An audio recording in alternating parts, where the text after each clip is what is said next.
Hey there y'all, how's it going? It's your boy Luxtor, back again with another World War Doe video, but today we're going to be taking a look at 5 tips to help you instantly improve your game.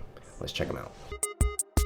Alright guys, tip number 1 here is going to be defending properly. Now what I mean when I say that can be broken down into 2 basic understandings. Number 1, clear out the enemy troops before focusing on the commander. Now, situationally, there will definitely be exceptions to this, but normally enemy troops such as the Mad Scientist get a lot of value over time by slowing you, your troops, and your towers down if not taken care of, especially in a shootout with the enemy commander. Another thing to keep in mind against some strategies is offense is your best defense. Now, when I say that, there are some strategies that use a kind of rush mechanic that kind of just bombard you and just constantly hammer your tower the entire match, or as often as they can. If you start hammering their tower, they can't defend properly because their deck is probably mostly offense. So if you do the same thing back to them, they won't be prepared for it, or if they are, at least it'll change the mechanic of the game so you have a little bit more of a chance. Okay, tip number 2 here is going to be building yourself a balanced deck. I know that having the best cards in your deck is great, but if they don't work well together, or if they just cost too much, it can hurt your game. To combat this, you want to keep your dough cost reasonable range, not too light but not too heavy. Normally me, I stay around 3.1 to 3.8. I do have some spell cycle decks that are just cheese and broken and they're fun to play with, but they're not actually solid decks.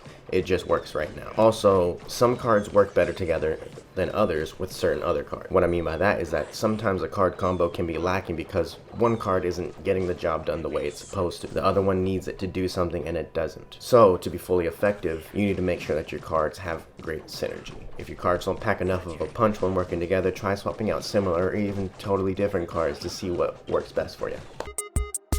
Tip number 3 is definitely going to be one of the more difficult ones to do, but definitely one of the more worth it ones to actually practice, and that's going to be counting dough. Now, I already know what you're saying. Lux, it's already hard enough to know what the cards are doing and focusing on that. How am I supposed to count a number I can't even see? Well, I have a solution for you. My way is kind of a ballpark estimate. I don't exactly count all the dough. That's a lot to focus on. I'd rather focus on what cards I'm playing. But you do see the cards that your opponents are playing. And think about it like this. You guys roughly will have the same amount of dough in hand unless they're cycling dough barrels and just have 1,000 Grievals on the deck, or on the board, I mean. So, let's say it starts out like this. In the beginning of the match, you guys both hit max dough. Your opponent drops a Buck, a Mad Scientist, and a Caveman all same lane. That's 8 dough right there. That means you know he only has 2 dough in his hand. The next part of counting dough that's tied in with a pretty little bow is going to be making good trades. Now let's say the game starts out the exact same way. Opponent drops 8 dough, Buck, Mad Scientist, Caveman. Got a little push going. But you have 1-800 Airstrike and you take out all 3 cards for just 6 elixir. That means you have 4 in hand. You have something to drop, and he will only have 2 dough to counter. That's a big advantage for you. So if you can make positive trades and roughly know how much dough your opponent has in hand to counter you, you'll have a much easier time knowing when to attack and when to defend. The 4th tip that I've got for you is going to be trying many styles, but mastering your own. Now, the key here is that when you understand how to use a certain play style to get wins by practicing with that play style, you're also going to run into people that know how to counter that play style. So, the positive side of that is you can see what they did to prevent your deck from working, or what made you have a tougher time in doing what you need to do.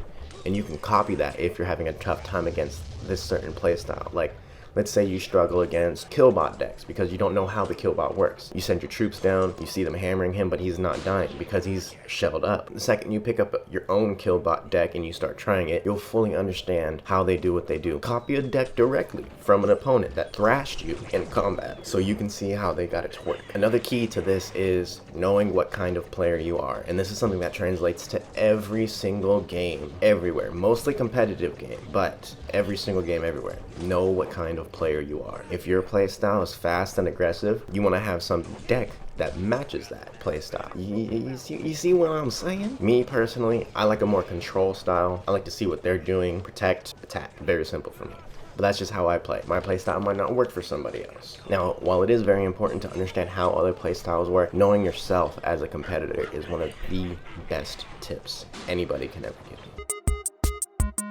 Alright guys, fifth and final tip that I have for you today is to study your favorite player. I hope it's me. This does take a little bit more time than all the other tips do, but it can help you evolve your own personal play style, especially if you're more of a visual learner like I am. Now, while it's still flawed at the moment, the replay feed feature can be very helpful if you watch top players competing and see what they do and how they play. Two things to keep in mind is at this point, some people are only up there because their card levels demolish anything else that gets close. But if you see them combating against each other, you can see some real strategy going on. Another one is that different tiers have different metas, and what works up there at the top may not work 100% where you are, but the key takeaway from the replays is strategy and finer details of World War II combat. Also, subscribe to your favorite YouTuber and watch how they play. Presumably, they are good enough at the game that you can even pick up some tips and tricks from their basic gameplay, not even covering strategy. Alrighty guys, that's it. I hope these 5 tips can help you guys sharpen up some of those skills, as there is a $25,000